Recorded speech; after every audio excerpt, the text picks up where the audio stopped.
Welcome, one and all. Thank you so much for joining me for my list of 11 anti racist guiding principles.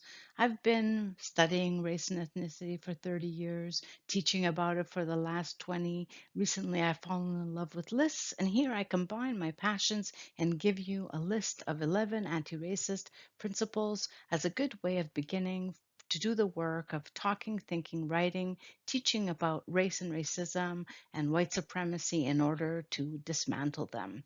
This is a work in progress. I welcome your comments and feedback and ideas about how to strengthen the list. What should we add to it? What needs to be tweaked to make it a more effective anti racist tool? Note that this list relies on and condenses the work of many brilliant scholars, and I'll leave a link to a bibliography in the text box below. I show up to do this work for the love of justice, because it's among the most important work to be done. I welcome you to take from the list what might be useful for your own practice and leave the rest for someone else. I'm so keen to hear, what are your guiding principles? What would you add to the list? What do you love about this list? How should we tweak it? Let me know in the comments below. Meanwhile, let's get to my guiding principles. Anti-racist guiding principle number one: racism is the issue. Talking, thinking, writing, and teaching about race is about tackling racism in society to dismantle it. Racism is everywhere, which adds to the challenge of talking about it. Racism is all around us, and it's present in anti-racist efforts and classrooms and all social settings. Racism can and does emerge outright in spoken and written forms, often by those who are not yet conscious of what they are saying, how painful it will be for others to hear, and how detrimental those words are to dismantling racism. Learning about race and racism requires a lot of unlearning. Finding ways to talk and write about race and racism without reproducing it is crucial to dismantling it. Anti-racist guiding principle number two: racism is reconstructed and recirculated through our words and language. We make race with our words, actions, and choices. We create and recirculate racism through the stories we tell, even when we're telling a story about racism. The very way we talk about it can unleash racism's poison into the air that we breathe. Simple utterances in our language, using we, they, us, them, for example, may work to reproduce the dichotomies we're trying to deconstruct.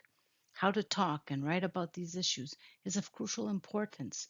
Strategic choices about language, framing, the content of the stories are all necessary not to reproduce the relations of domination we are trying to deconstruct. Anti racist work requires making things right, to rewrite, to restory, to engage in truth telling, to help to bring about the world we dream about into being. Anti racist principle number three: race and racism is not really about the body. In white supremacist societies, all bodies are marked and organized by race and racism. Racialization is the social process of projecting and imposing meanings onto bodies, places, things, and ideas. Over time and through repetition, and that's why we need to be so careful with our word choice, those meanings come to be taken as natural, as a sign of the body itself, rather than the social meanings imposed upon it. While the term racialized is often used as one way to write and talk about non white bodies, critical whiteness scholars argue that in a racist society, all bodies are racialized. Racialization works to oppress some groups and to privilege others. Anti racist guiding principle number four: race and racism are about power. In the contemporary world, race and racism function as a conduit for the distribution of power. Race and racism are about who has power and who doesn't have power. Race privileges some groups and disadvantages other groups. Ultimately, some groups are disadvantaged in order for other groups to be advantaged and privileged. If we miss that equation, we miss the work that racism does to maintain all relations in a racist society.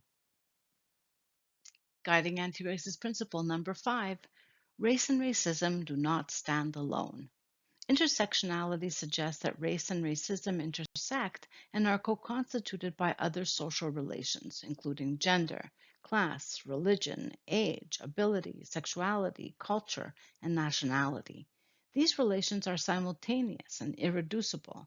This is important because we're all racialized, gendered, embodied in a particular class location all at once. Whether these categories of identity and social relations confer privilege or result in oppression depends on context because it's context which gives meaning to these categories. Neither race or gender or sexuality have one inherent essential meaning. Their meanings are all historically and socially constructed and work together to distribute power. Justice and liberation will require addressing and dismantling all these unequal relations of power simultaneously. Racist guiding principle number 6. There are many racisms, and this list is by no means exhaustive. Racism is ideological as well as structural, political, economic, environmental, cultural, social. The ways that racism plays out is shaped and informed by these relations. Structural racism can be about the state and the law. Economic racism can be about access to jobs, professions, and status. Cultural racism can be about ways of life and values. Racism in society could play out in endless ways, from representation or the lack of it in textbooks and media, to conceptions of beauty and desirability, to who gets to tell their own story and have it taken seriously. All these racism impact who lives and how one lives. Here, I want to highlight the centrality of ideological racism to all these forms for what it can teach us about dismantling racism. Change in structural and economic policies are necessary and important. The end of slavery, for instance.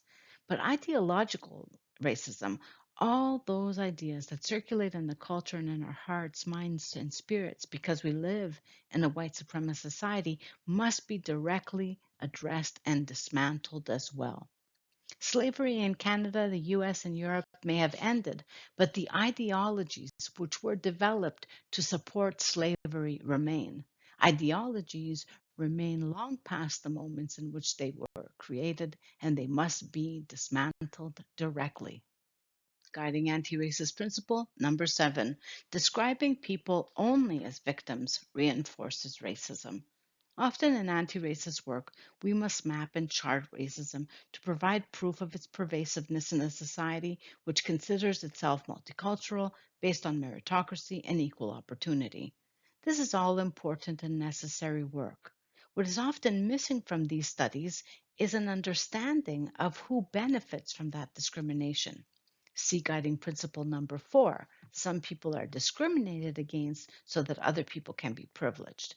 In addition, a focus on racism may work to reduce people to the status of victims.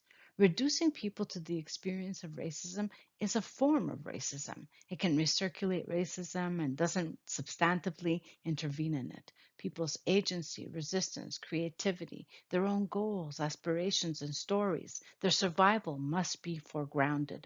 This is not to downplay the experience of injustice. It's imperative not to reduce people to those injustices. We are all far more than our suffering. Anti racist guiding principle number 8.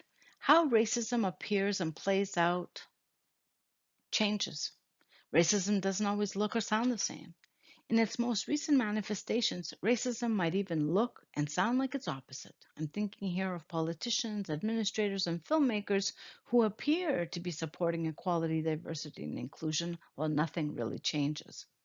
Racism in its various forms can be demystified by looking at the consequences of laws, policies, approaches, representations, and stories. Questions which help with unmasking racism include: 1. Is there a meaningful redistribution of power? Is there a disruption of the status quo? Is something fundamentally different going on here? Has inclusion helped to strengthen the center rather than decenter it? Are the same relations maintained while there's an appearance or performance as if something different is going on? Is this what justice looks like? Guiding anti racist principle number 9.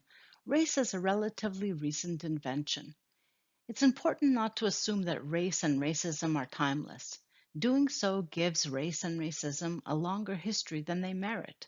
The assumption of timelessness also makes race and racism appear natural and inevitable, the outcome of human difference, rather than the invention, ascription, and valuing of difference. Historicizing race and racism, that is, putting them in their historical context, understanding the context in which they were invented and transformed over time in relation to other changes, can help us anchor their developments in time and place and illuminate the relations of domination they support. The fact of race and racism's invention, creation, and recreation are evidence that they can be dismantled and a better world can be invented and created in their place. Guiding anti-racist principle number 10. Talking, thinking, writing, teaching about race and racism is about taking responsibility and being accountable to oneself and to others. No one alive today is to blame for the past, and yet the world we have inherited is everyone's responsibility. Each of us can engage in an inventory to shape action by asking, what can I say and do? Who would I bring with me to the table if I were invited to important conversations? Whose work, ideas, scholarship, and stories do I bring with me to conversation when I have the floor and others are listening, in the front of a classroom and in lecture? Who is on my syllabus? What's on my bookshelf, screen, coming in through my headphones? How can I use what power I have in different contexts strategically to help create a better world, to remove obstacles from the path of others who will do greater work than I can do now, to leave behind a better world for all of us? What can I say and do now? What is my legacy? How do I want to be remembered? This work requires that we reimagine the past and the present, dreaming of a better world and doing the work to bring it into being. Guiding anti-racist principle number 11, love and respect. The antithesis of racism is justice. There could be no justice without respect. What does respect have to do with anti-racist work? It's about the truth, telling the truth, respect for the truth, respect for what I do not know, respect for what I need to learn, respect for the teaching which shows up and helps me see myself and the world around me, respect by showing up to do the work, by stepping back, by listening, by being part of the solution, respect by putting in the effort and having humility, respect by stretching consciousness and awareness, respect through honoring resistance and through planting seeds, respect by nurturing hope and being a hope. Anti-racism is also about love, care, commitment, responsibility, mutuality. Love is getting comfort from justice. Love and anti-racist work entails looking at the world with loving eyes, acting from a place of love and respect, behaving in loving and respectful ways. Love is a verb in anti-racist practice. Thanks for listening to my 11 guiding principles. What did you think? What's important for you? What would you add to my list? Looking forward to hearing from you in the comments below.